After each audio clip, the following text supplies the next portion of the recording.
Hello, നല്ല നമസ്കാരം. ലോക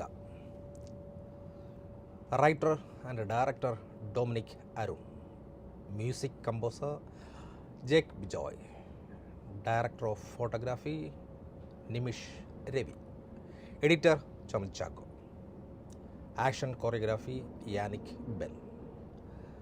ഈ സിനിമയെക്കുറിച്ച് പറഞ്ഞു കഴിഞ്ഞാൽ, മോനെ, ഇതാണ് സിനിമ. ഇതാണ് മലയാളി ആഗ്രഹിച്ച ഒരു സിനിമ. ഒരുപക്ഷെ മാർവലിൻ്റെയോ ഡി സിയുടെയോ ആ ഒരു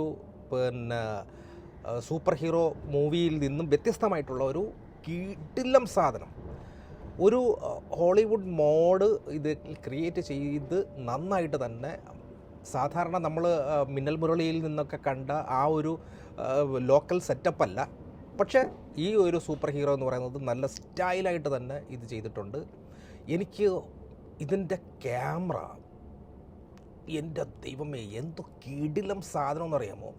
അതോടൊപ്പം തന്നെ ഇതിൻ്റെ മ്യൂസിക്, ജാക്ക് ബിജോയ് ആണെങ്കിൽ ഇങ്ങനെ പേടപ്പിച്ചിട്ടുണ്ട്. ഓരോ സീൻ ബൈ സീനായിട്ട് ഇങ്ങനെ പേടപ്പിച്ച് വെച്ചിട്ടുണ്ട്. ഓരോ സീനും കിടിലമായിട്ട്, കിടിലം എന്ന് വെച്ചാൽ കിടിലമാക്കി വെച്ചിട്ടുണ്ട്.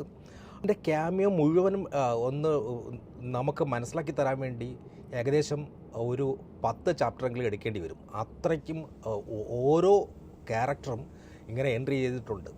ഇതിൽ മൂത്തേടൻ അങ്ങനെ പറയുന്ന ഒരു കഥാപാത്രം, ഞാൻ അങ്ങനെ പ്രത്യേകിച്ച് പറയുന്നില്ല, ആരാണെന്നും ഗസ് ചെയ്യുന്നു പറയുന്നില്ല. അയാളുടെ പ്രസൻസ് എന്ന് പറയുന്നത് സൂപ്പറായിട്ടുണ്ട്. ഒരുപാട് നമ്മുടെ മലയാളത്തിലെ ഒരുപാട് വലിയ വലിയ സ്റ്റാർസ് ഇതിൽ ജസ്റ്റ് വന്ന് പോയിട്ടുണ്ട്. അവരെയൊക്കെ കാണാൻ പറ്റും. അവരുടെ ഡീറ്റെയിൽ ഇനി വരുന്ന ചാപ്റ്ററുകളിൽ വരും. ഇതിൽ ശരിക്കും ചന്ദ്രയുടെ കഥയെ, അവളുടെ ബാക്ക്ഗ്രൗണ്ട്, ഇതിൻ്റെ നീലി എന്ന് പറയുന്ന ആ കഥയുടെ ഡീറ്റെയിലിംഗ് ചെയ്ത ആ ഒരു സാധനം, ഒരു കാടിൻ്റെ ചുറ്റുവട്ടത്ത് കാണിക്കുന്ന ആ ഒരു സാധനം വളരെയധികം കൺവിൻസിങ് ആയിരുന്നു എന്നാണ് എനിക്ക് തോന്നിയത്. ഒരു നല്ല ഫീല് നൽകാൻ, ആ ഒരു ഫീല് നമുക്ക് തരാൻ വേണ്ടി അതിൻ്റെ മേക്കപ്പ് ആയിക്കോട്ടെ, ബാക്ക്ഗ്രൗണ്ട് സ്കോർ ആയിക്കോട്ടെ, അതോടൊപ്പം തന്നെ ഇതിൻ്റെ വസ്ത്രധാരണമായിക്കോട്ടെ, എല്ലാം കിടിലമാക്കിയിട്ടുണ്ട്. അതോടൊപ്പം തന്നെ ചന്ദ്രയുടെ വസ്ത്രം, പ്രത്യേകിച്ച് വസ്ത്രധാരണ എടുത്തു പറയേണ്ടതായിട്ടുണ്ട്. ആ കോസ്റ്റ്യൂം കിടിലം.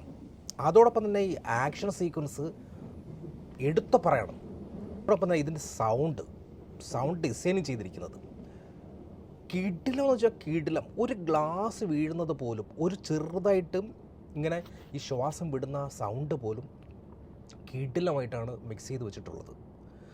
അതോടൊപ്പം തന്നെ ഓരോ സീൻ ബൈ സീനായിട്ട്, ഒരു സീന് എടുത്തു കഴിഞ്ഞാൽ ആ സീനിൻ്റെ കണ്ടിന്യൂഷൻ ആയിരിക്കും നെക്സ്റ്റ് സീൻ. ആ ഒരു രീതിയിലാണ് ഇതിനെ നന്നായിട്ട് ഇത് ചെയ്തിട്ടുള്ളത്. ആ ഫസ്റ്റ് ഇൻ്റർവെല്ലിൻ്റെ ആ ഒരു പെടപ്പുണ്ടല്ലോ, ഒരു മ്യൂസിക് വെച്ചുകൊണ്ടുള്ള ഒരു കളി, ആ ഒരു പെടപ്പ് സൂപ്പർ സാധനം വെച്ചാൽ സൂപ്പർ സാധനം. എനിക്ക് ഭയങ്കരമായിട്ട് ഇഷ്ടപ്പെട്ടു. ക്ലൈമാക്സ് എത്തുമ്പോൾ ചന്ദ്രയുടെ കഥ ചിലപ്പോൾ ഇത് വീണ്ടും അടുത്ത ചാപ്റ്ററിൽ ചിലപ്പോൾ കണ്ടിന്യൂ ചെയ്യാൻ സാധ്യതയുണ്ട്. അതിനിടയിൽ മറ്റു കഥാപാത്രങ്ങൾ കടന്നു വരാൻ സാധ്യതയുണ്ട്. ഇനിയും ഒരുപാട് കഥാപാത്രങ്ങളുണ്ട്. ആ കഥാപാത്രങ്ങളെല്ലാം നമുക്ക് പറഞ്ഞു തരണമെങ്കിൽ ഒരുപാട് ഇതുണ്ട്. സൂപ്പർ ഹീറോ ഒരു സ്റ്റോറി മലയാളത്തിലും എടുക്കാൻ പറ്റും. ചെറിയ ബഡ്ജറ്റിൽ ഇത്രയും നീറ്റായിട്ട് ബെസ്റ്റായിട്ട് എടുക്കാൻ കഴിയുമെന്ന് നമുക്ക് മലയാള സിനിമ തെളിയിച്ചിട്ടുണ്ട് എന്നുള്ളതാണ് എനിക്ക് ലോക ചാപ്റ്റർ 1 ചന്ദ്ര കണ്ടപ്പോൾ തോന്നിയത്. ഇതിൻ്റെ എഡിറ്റിങ്, ചില സീനുകളുണ്ടല്ലോ, എൻ്റെ അമ്മച്ചു എന്ത് കിടിലമായിട്ടാണ് എഴുതി വച്ചിരിക്കുന്നത്. ആ സൂപ്പർ ഹീറോ പരിവേഷം നൽകുന്ന ഒരു 2-3 സീനുണ്ട്. ആ സീനൊക്കെ നല്ല സാധനമാണ്, കിടിലം സാധനമാണ് ചെയ്തു വച്ചിരിക്കുന്നത്. അതോടൊപ്പം തന്നെ ഇതിൻ്റെ ഗ്രാഫിക്സ് കൂടി എടുത്തു പറയണം. ഗ്രാഫിക്സ്, ആക്ഷൻ സീക്വൻസിലെ കുറേ ഗ്രാഫിക്സ് സൂപ്പറായിട്ട് സാധനം ചെയ്തിട്ടുണ്ട്. അതോടൊപ്പം തന്നെ തുടക്കത്തിൽ കാണിക്കുന്ന കാർട്ടൂൺ ഗ്രാഫിക്സ്, ആ ഒരു സാധനം നല്ല സ്റ്റൈലായിട്ട് അതിൽ ഉണ്ട്. മുഴുവൻ കഥ എന്ന് പറയുന്നത് അതിനകത്തുണ്ട്. അത് പലരും ഡീകോഡ് ഇനി ചെയ്യാൻ സാധ്യതയുണ്ട്. അത് കിടിലമായിട്ട് എനിക്ക് മനസ്സിലായി. അതിൽ നിന്നാണ് ഓരോ കഥാപാത്രങ്ങൾ എങ്ങനെ ഉണ്ടായി, എവിടെ നിന്നുണ്ടായി എന്നതിനെക്കുറിച്ചുള്ള ഡീറ്റെയിൽ ആയിട്ടുള്ള ആ ഒരു കാർട്ടൂൺ ഗ്രാഫിക്സ് വ്യക്തമായിട്ട് പറഞ്ഞു തരുന്നുണ്ട്.